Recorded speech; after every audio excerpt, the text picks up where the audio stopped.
Mesdames et messieurs, bienvenue dans cette nouvelle vidéo. Alors aujourd'hui, on va parler de l'économie, surtout de l'économie européenne et plus particulièrement de l'euro. Alors, j'étais en train d'étudier l'astrologie mondiale, j'étais en train de relire les ouvrages d'Hadès sur l'astrologie mondiale.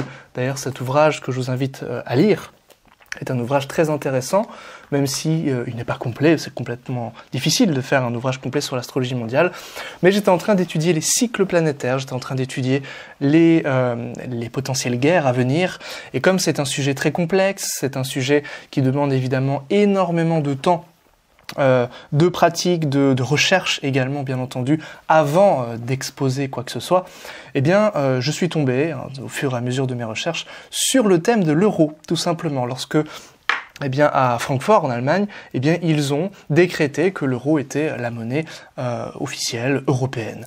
Alors, j'ai le thème devant les yeux et je vais vous montrer le thème.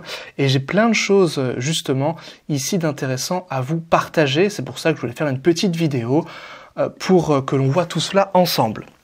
Alors, déjà, voici le thème de l'euro, qui a commencé le 1er décembre 1998 à minuit à Francfort, donc en Allemagne.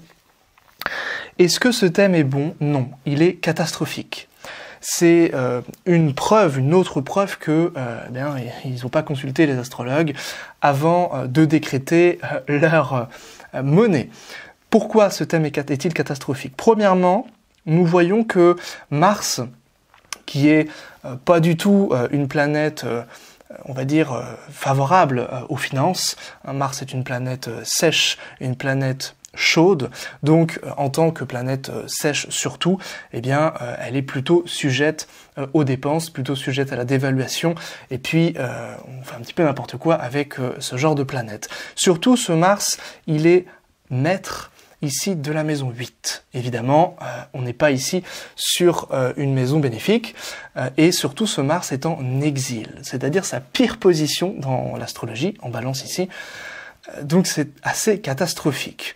Mieux ou pire, ce Mars, il va dépendre son almutène, un de ses almutènes, c'est Saturne. Donc l'almutène, c'est tout simplement le maître de la maison, le maître le plus puissant. C'est pas toujours le maître par domicile, ici ça va pas être le cas. De même que pour l'ascendant, vous le voyez ici à 2 balances, l'ascendant n'est pas régi par Vénus, mais par Saturne, car Saturne a plus de puissance ici, à 2 degrés balance et à 18 balances, que Vénus. Alors il y aura autant de points pour 18 balances, et c'est ce qu'on voit ici pour Mars, qui aura 2 almutènes, Vénus et Saturne. Mais le maître d'ascendant ici, le vrai maître d'ascendant, l'almutène, eh bien ce ne sera pas Vénus, ce sera Saturne. Et comment est positionné Saturne? Il est encore pire que ce Mars. Il occupe la maison 8, c'est-à-dire la pire maison, la maison qui est le plus enclin au changement, au bouleversement, qui est le plus enclin à la dévaluation également, et surtout ce Saturne, il est en chute. Donc vraiment, ils ont fait n'importe quoi. Ici, s'ils voulaient que ce soit une monnaie pérenne, une monnaie stable, une monnaie même qui prenne de la valeur au fur et à mesure, c'est un petit peu compliqué avec ce genre de configuration. D'autant plus, bien entendu, pour bien accentuer les choses, ce Saturne est à l'opposé, on le voit, de Mars. Donc là, on n'a vraiment rien qui va, c'est catastrophique. On va avoir également le carré de Vénus et de Saturne, tant qu'à faire, pourquoi pas. Voilà, on n'a rien ici de terrible en ce qui concerne l'avenir de l'euro. On a déjà eu des petites périodes un peu compliquées, des petites périodes de crise financière, notamment aux alentours de 2008, avec la crise des subprimes, etc. Eh bien, si on dirige le thème, on rajoute 10 degrés à peu près, eh bien, on va avoir cette lune, par exemple, qui va régir le changement, qui va régir les difficultés, en tout cas au niveau financier, puisque c'est ce qui est instable. Et ici, cette lune, si on la fait avancer à peu près 10 degrés, eh bien, elle va se retrouver au milieu de ciel. Donc, on peut faire ça sur d'autres facteurs célestes. On retrouvera également le Neptune qui va se retrouver collé à Uranus. Donc évidemment, en termes financiers, Neptune, ça régit tout ce qui touche à la faillite, tout ce qui touche à la dévaluation, tout ce qui touche à des grandes inquiétudes au niveau de l'économie, au niveau financier. Ça, c'est vraiment pas terrible à ce niveau-là. Donc on peut continuer comme ça tout le long, c'est à chaque fois catastrophique. catastrophique pour tout ce thème.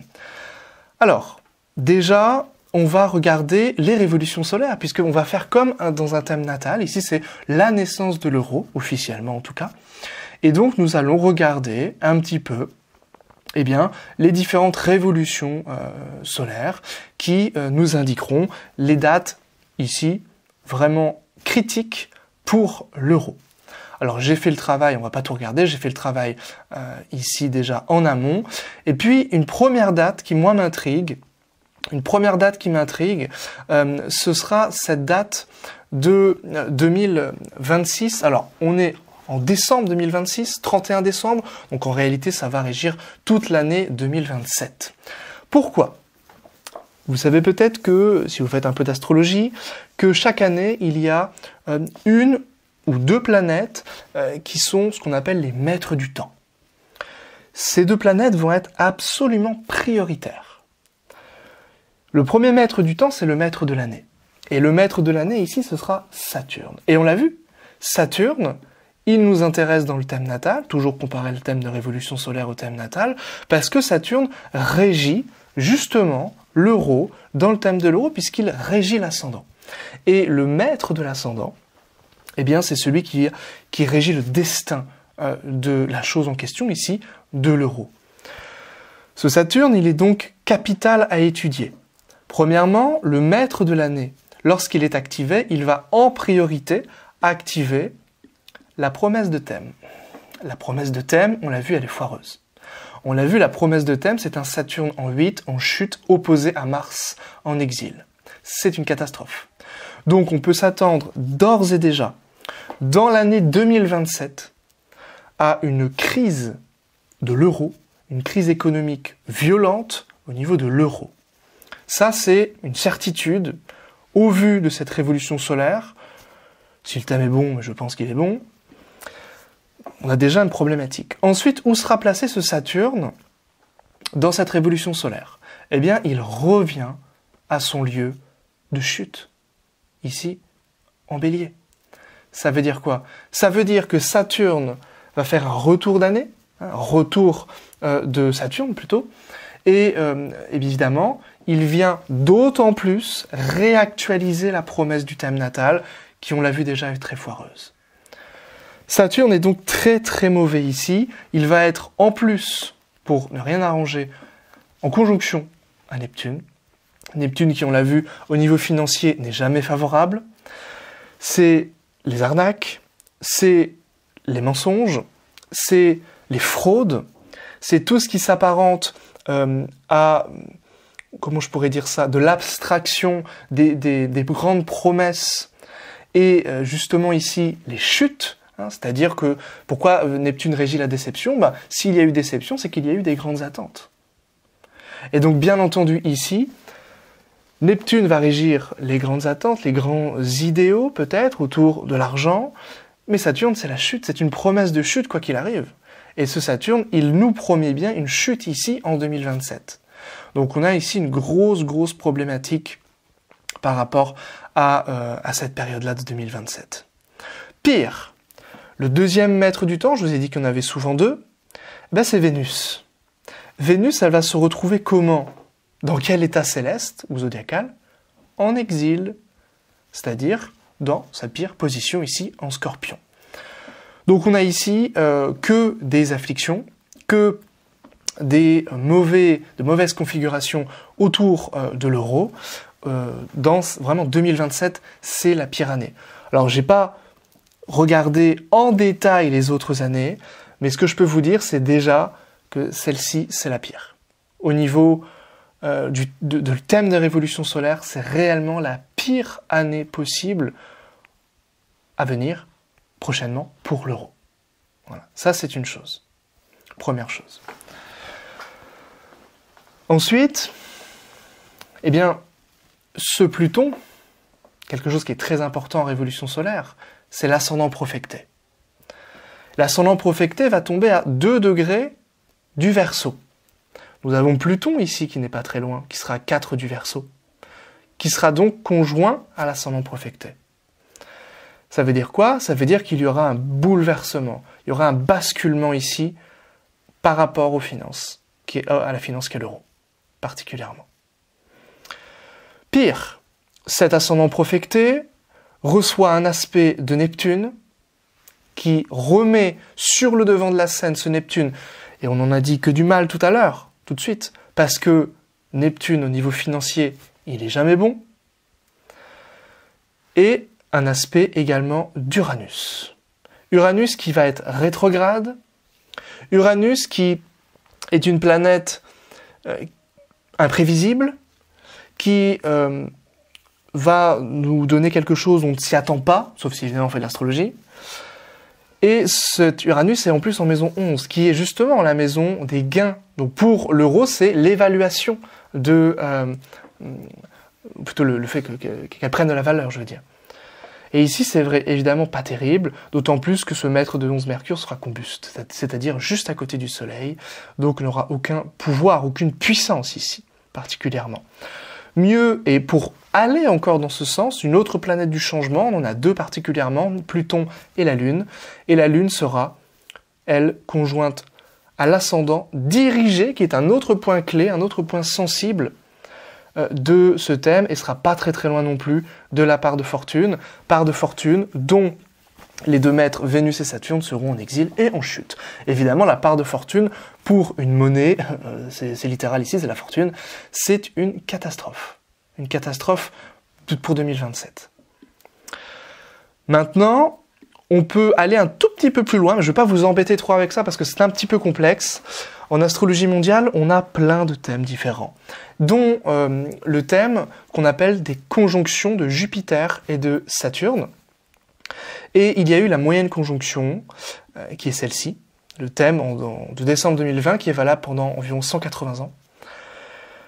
Et Jupiter-Saturne, eh bien, c'était à 0 degré du Verseau, leur conjonction.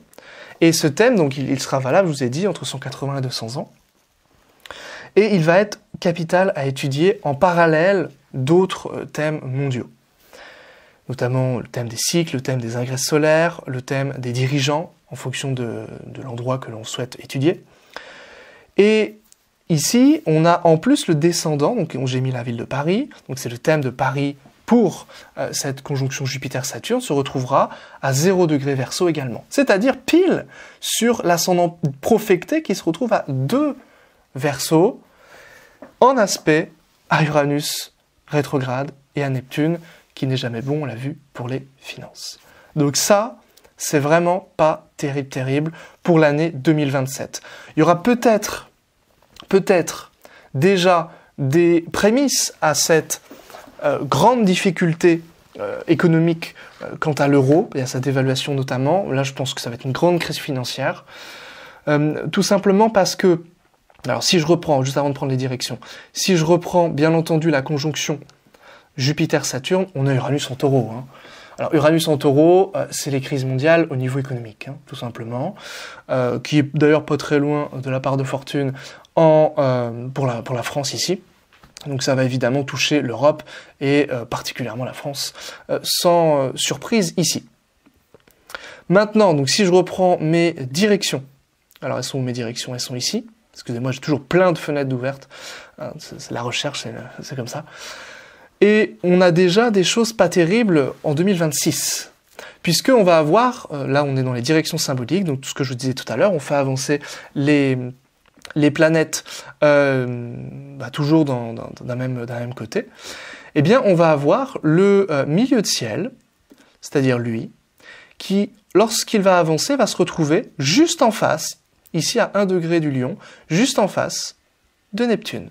Et Neptune, je vous ai dit, c'est pas terrible en ce qui concerne les finances. D'accord? Et ce Neptune, il est à 1 Verseau, et si je reprends le thème de la conjonction, on est sur le Jupiter-Saturne. C'est-à-dire que Jupiter-Saturne, ça peut être aussi en lien avec les finances, notamment l'Europe.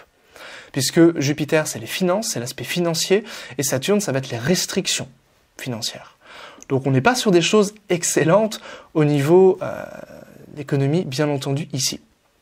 On a d'autres choses assez compliquées, Uranus au carré de Pluton en direction. Voilà, je vous épargne les détails, mais Ici, on est aux alentours de l'été-automne 2026. Donc à surveiller aussi à ce niveau-là. Et puis, 2027, donc oui, comme je vous disais, 2027, on va avoir des choses pas excellentes non plus. Alors même si ça paraît être des bons aspects, il y a quand même des choses qui sont pas génialissimes ici. Par exemple, cet aspect de Soleil sextile Pluton, il peut paraître sympathique parce que un sextile c'est sympathique, sauf que le Soleil se retrouvera dirigé à partir du Verseau. C'est-à-dire qu'on fait le Soleil, on le fait avancer, il va se retrouver dans le Verseau, son lieu d'exil, et il va se retrouver face à Pluton, le changement, le bouleversement. Donc c'est pas terrible non plus ici, hein, bien entendu. Mais la pire année, je pense, ce ne sera pas celle que je viens de vous énoncer. À mon avis, au vu des directions symboliques, ce sera 2029. Et je vais vous montrer tout de suite pourquoi. En 2029, on va avoir une autre direction qui cette fois peut-être est pire encore que le Soleil Pluton. Ça va être le Soleil conjoint à Uranus. Uranus qui va être en Verseau, le lieu d'exil du Soleil. Le lieu d'exil du Soleil. Donc là, on a une grande complication aussi à ce niveau-là. Donc, évidemment, on va surveiller 2029, on va regarder s'il y a d'autres directions catastrophiques, et on se retrouve avec un Pluton conjoint Soleil. Donc même chose. Et là, on a donc un gros bouleversement, une grosse crise courant 2029, avec Uranus sur le Soleil, Pluton sur le Soleil. Le Soleil, hein, qui régit l'or, qui régit par essence tout ce qui va s'apparenter ici à la vitalité, pour un thème natal classique, la vitalité, donc pour la vie, ici, la longévité, hein, de l'euro, ici, puisque c'est le thème de l'euro, donc on doit retranscrire la symbolique, ici, à la monnaie, tout simplement, qui est l'euro. Il y a d'autres aussi petites afflictions, notamment sur la maison 2. La maison 2 qui évidemment va être les gains, va être en lien direct ici avec la valeur également et les banques par rapport à l'euro, donc les banques ici européennes. Et la lune évidemment va régir le changement. Et le carré, c'est un aspect ici dissonant sur cette cuspide de 2, sur cette maison 2. Donc ici, on va quand même regarder un petit peu le thème de révolution solaire, et on finira par cela au niveau de 2029, pour voir comment va se passer 2029. Déjà, on a vu que 2027, vraiment pas terrible. Si on regarde 2028, alors évidemment, là je mets 2027 parce que ça commence le 31 décembre, donc c'est en fait pour l'année 2028. Là, l'année 2028, elle va pas être terrible non plus. Pourquoi? Parce que le maître de l'année Jupiter sera en 12 en exil. Voilà, c'est pas non plus extraordinaire. Donc là, on est sur quelque chose de très compliqué au niveau financier, je pense. Très compliqué ici. Et si on prend finalement 2029, eh bien, on est encore une fois dans cette crise, mais ici peut-être encore plus violente, parce qu'on va avoir Neptune conjoint à l'ascendant profecté, Mars opposé à l'ascendant profecté, Mars qui sera maître de l'année. Et le Mars, il est dans la maison 1 natale. Donc en tant que maître de l'année, il va réactualiser les promesses du thème natal parce qu'il est maître de l'année et parce que en plus, il occupe de nouveau son signe natal ici, donc qui est la balance. Alors pour cette technique, j'approfondis dans ma formation sur les transits. Donc, si ça vous intéresse, vous pouvez regarder un petit peu les formations sur l'école, mais Mars, maître de l'année, ici, pleinement sur la balance, ça, c'est vraiment pas terrible. La seule chose qui pourrait sauver un peu les meubles, c'est ce Jupiter qui est quand même bien placé, qui est quand même sur l'ascendant dirigé, qui est quand même en maison 10. Lui, il tend à sauver un petit peu les meubles quand même, c'est vrai, faut pas l'oublier. Vénus, elle est quand même sympathique, elle est quand même en maison 1, donc il y a quand même des bonnes choses en 2029, mais je pense qu'il y aura quand même un grand bouleversement, et évidemment, vous l'avez tous vu, Uranus angulaire, rétrograde, à 11 ici des Gémeaux, ça, c'est pas terrible non plus pour quelque chose de périn, pour quelque chose de stable. 11 des Gémeaux, on sera à l'opposition de Pluton. Donc, il y a beaucoup d'aspects puissants, il y a beaucoup de choses complexes ici au niveau de cette année 2029. Au niveau de cette année 2029, au niveau économique, comme je vous l'ai dit ici, surtout ce Mars qui va se retrouver en exil, qui va se retrouver à l'opposition de Neptune, sur l'ascendant profecté. On n'est vraiment ici pas sur de bons aspects. Le Mars qui sera ici carré à la Lune, carré par Tille, la Lune qui sera maître de la maison 8. Grand bouleversement, grande crise, peut-être des scandales également. On peut s'attendre aussi à des scandales aussi ici à ce niveau-là. J'aurais pu aussi vous montrer les éclipses, et les éclipses fonctionnent. Je vais d'ailleurs vous les montrer pour vraiment vous soyez sûr de tout ce que je raconte, de tout ce que j'énonce. Donc on a dit 2027. 2027, on a une éclipse à 17 du Verseau. 17 du Verseau, on est ici, ça va toucher le Mars, pour ceux qui connaissent un peu les éclipses, donc là ça touche le Mars. 2 de la Vierge, là ça touche rien de spécifique. 9 du Lion, on va être ici. 9 du Lion, ça va toucher directement la maison 11, donc là il peut peut-être y avoir une petite amélioration à un moment donné, mais ça touche surtout Pluton. Ça touche surtout Pluton ici, donc ça c'est pas bon du tout. Pour une stabilité, là ça va être des grands bouleversements. Et puis surtout, la pire éclipse, ça va être celle du 17 août 2027, parce que elle va avoir lieu à 24 du Verseau, c'est-à-dire pile sur le nœud sud, et surtout, ça va toucher Saturne. Saturne qui est maître, on l'a dit, du thème en maison 8, en chute, qui va donc déjà être maître de l'année, qui sera en plus réactualisé directement par cette éclipse ici, qu'on avait déjà vu, donc pour 2027. Et puis, le clou du spectacle, 24 Verseau, on a dit, eh bien on est sur la maison 8 de notre révolution solaire ici. Donc là, grand bouleversement dans ces années-là.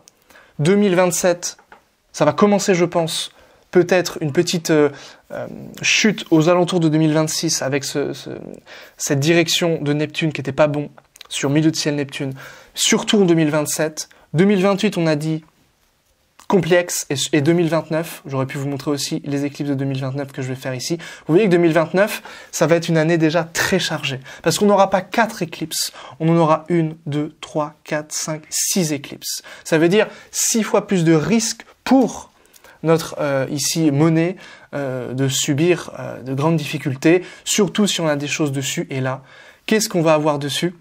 Eh bien, on va avoir une éclipse à 24 du Capricorne. 24 du Capricorne. 24 du Capricorne. On sera ici en plein sur le carré de Jupiter, justement. De Jupiter qui sera sur notre thème de révolution, pardon.